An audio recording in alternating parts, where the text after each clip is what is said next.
Hola, vamos a analizar un problema para ver cómo se aplican las leyes de Newton. Tenemos el problema que dice se tiene una masa puntual de 4 kilogramos en un plano inclinado, un ángulo alfa de 30 grados. Entre la masa y el plano existe rozamiento de coeficiente estático mu sub s 0,3 y dinámico mu sub d 0,12. El gráfico de el diagrama de este problema es el siguiente, ¿no? Un plano inclinado y un bloque de masa m que está sobre el plano. La pregunta es razonar si la masa desliza por el plano y en caso afirmativo calcular la aceleración con la que baja. Analicemos el problema y lo primero que vamos a tener en cuenta es que se trata de una masa puntual. ¿Qué quiere decir puntual? Que en nuestro caso no vamos a tener en cuenta ni la forma, ni la estructura, ni el material de cuál está hecho este bloque. Lo vamos a considerar como si fuese un punto en el espacio.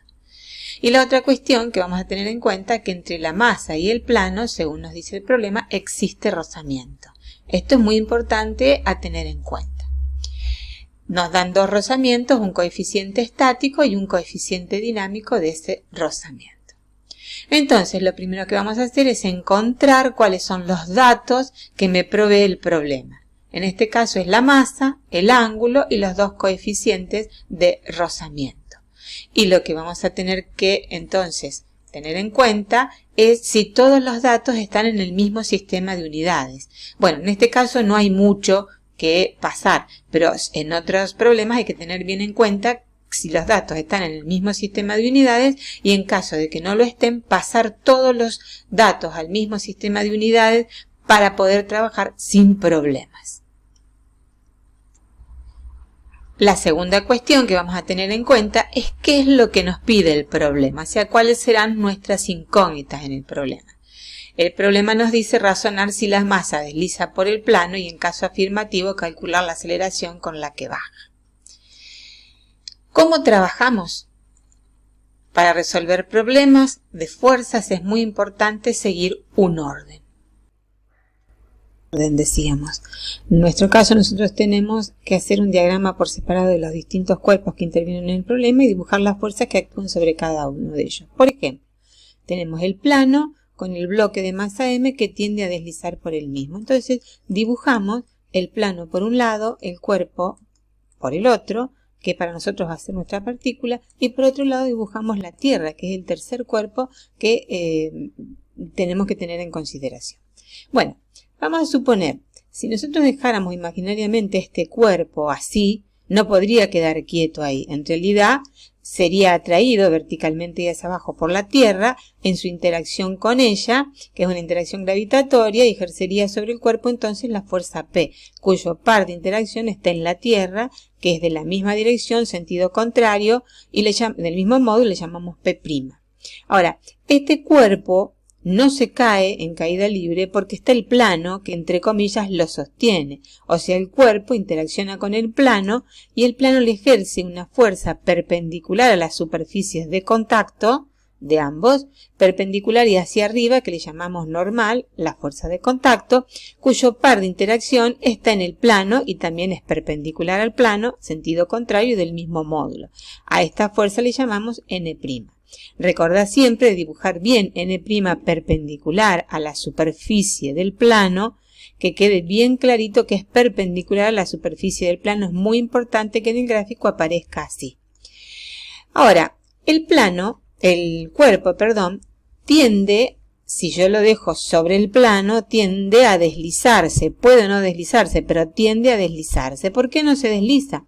Porque el plano interactúa con el bloque con una fuerza de rozamiento que se opone al movimiento de deslizamiento hacia abajo del plano, en este caso del cuerpo.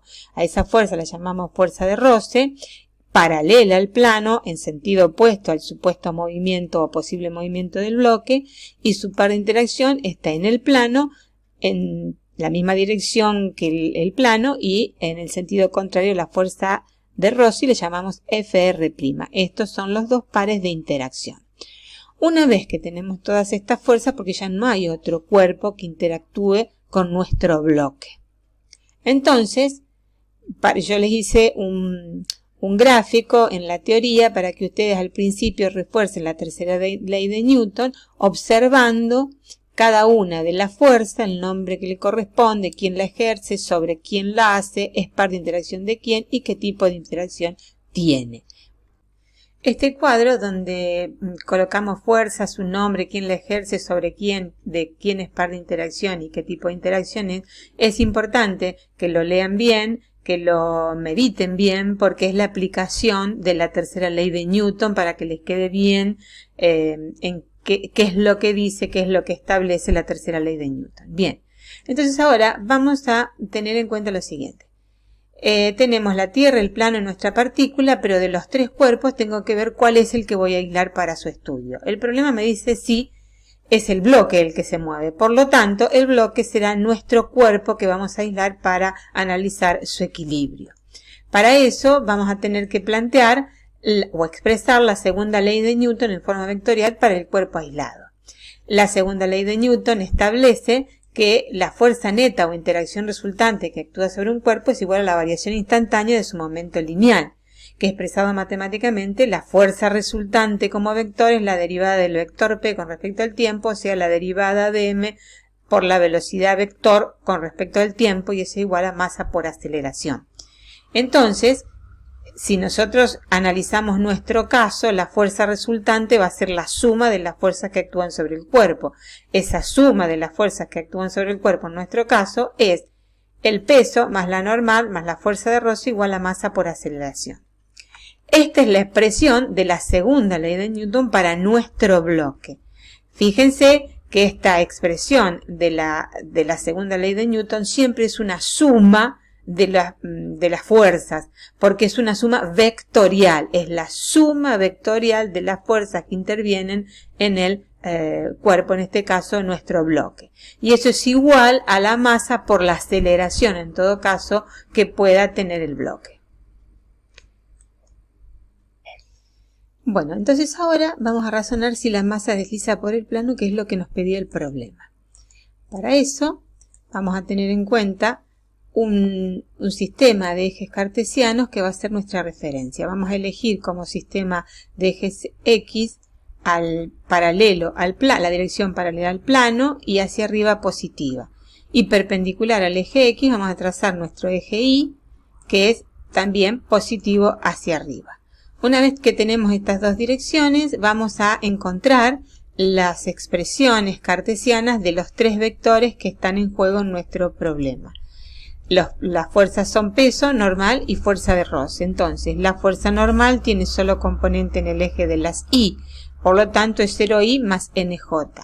La fuerza de roce tiene solo componente en el eje de las X, entonces fuerza de rozamiento en la dirección Y más 0 en la dirección J.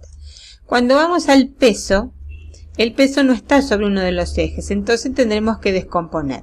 Para descomponer el peso en sus componentes cartesianas, acordate que tenemos que encontrar primero cuál es este ángulo. Para encontrar este ángulo, vamos acá y encontramos este triángulo amarillo que forma un ángulo alfa acá, que es el mismo vector, es el mismo triángulo que está acá, porque son triángulos semejantes. Entonces, este ángulo es también el ángulo alfa.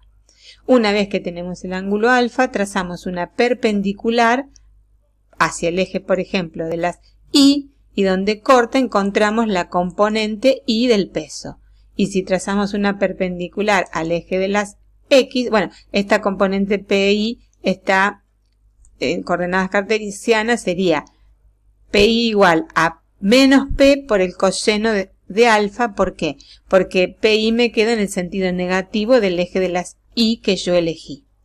Y si trazamos una perpendicular al eje de las X, donde corta el eje de las X, tenemos la componente PX de la fuerza peso, y esta componente PX es PX igual a menos P por el seno de alfa en la dirección Y. También menos porque va en el sentido negativo, me quedó del eje de las X que yo elegí. Entonces ten en cuenta que las dos componentes del peso son negativas porque van en el sentido negativo del eje X e Y de nuestros sistemas de referencia. Entonces nuestra fuerza peso queda en sus componentes cartesianas como menos p por el seno de alfa en la dirección y menos p por el coseno de alfa en la dirección j.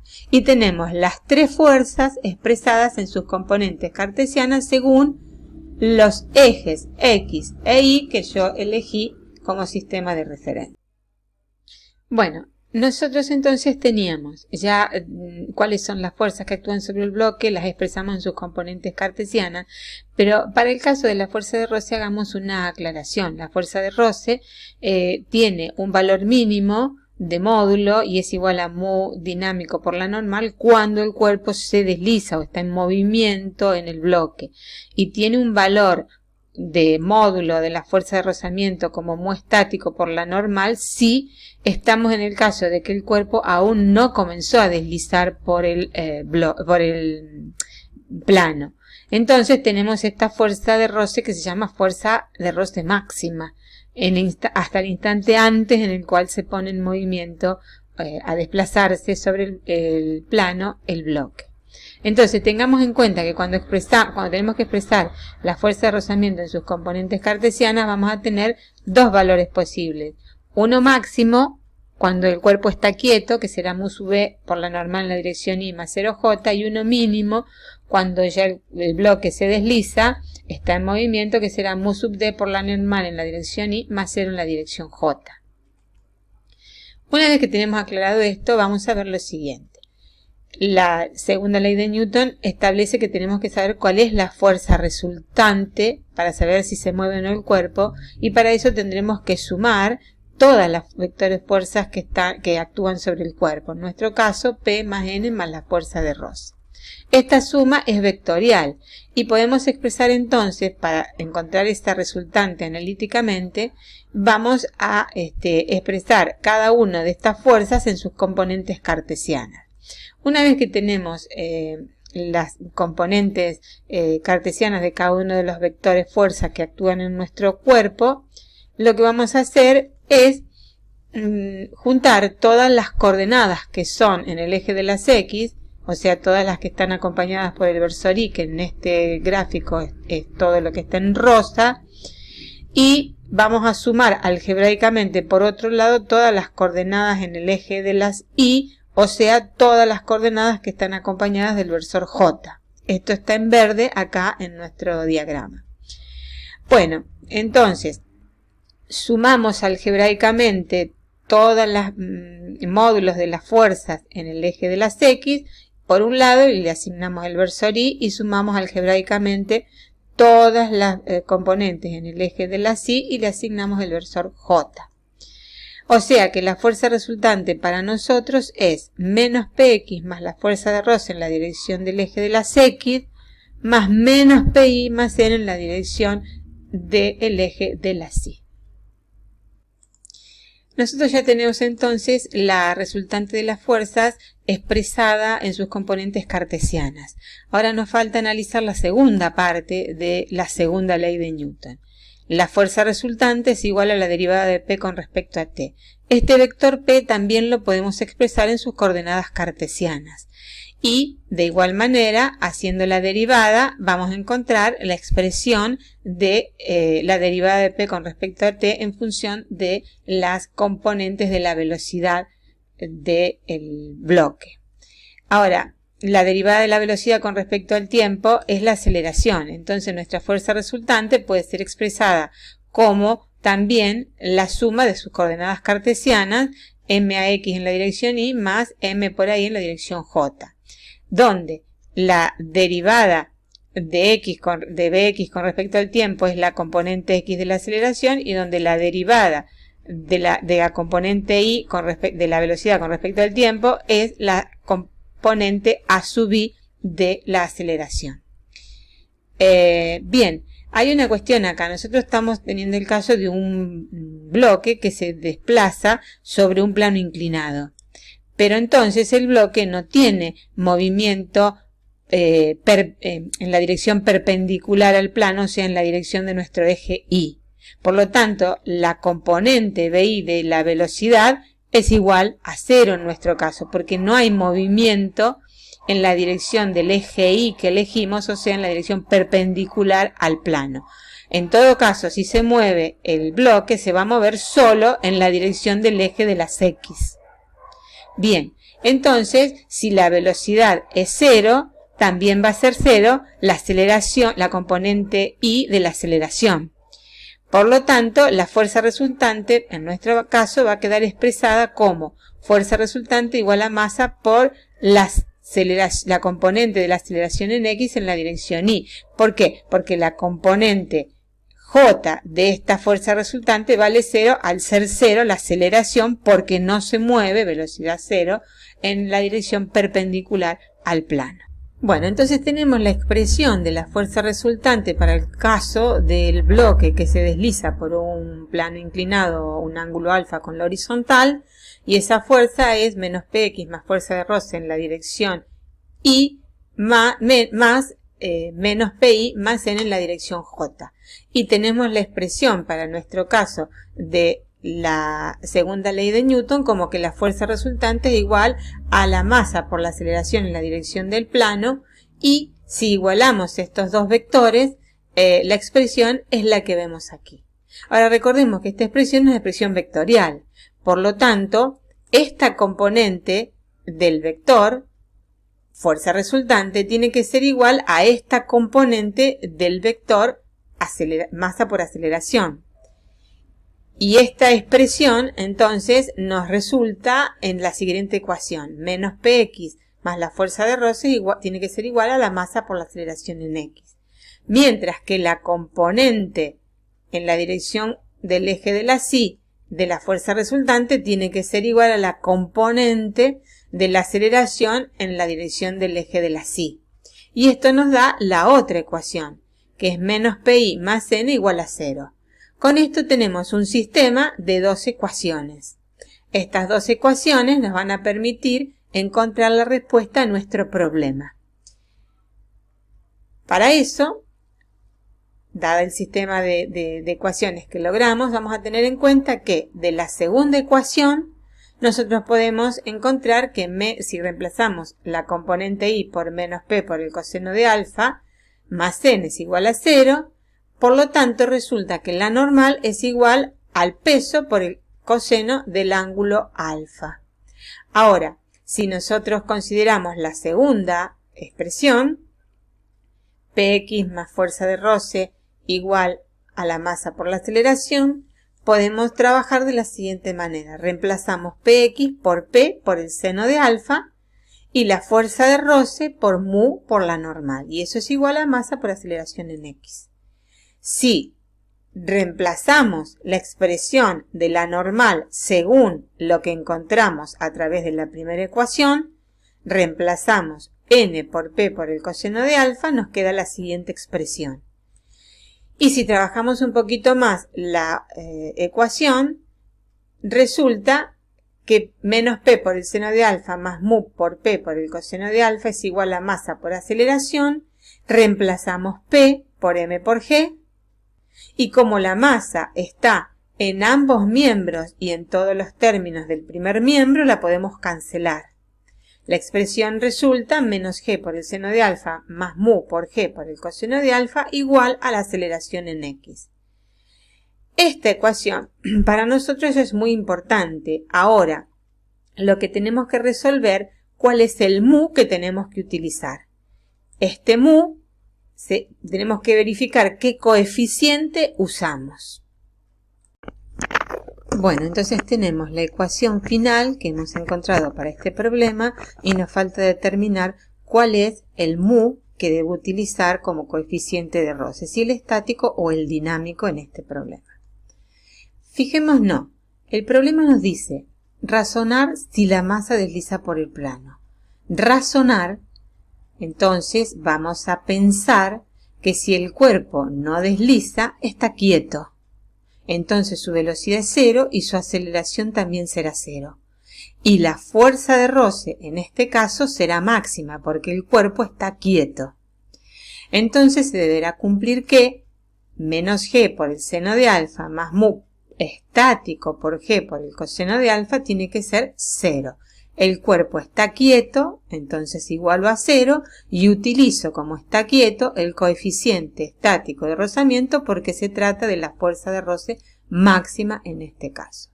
Trabajamos la ecuación, fíjense que G está en los dos términos de una igualdad a 0, entonces se puede cancelar.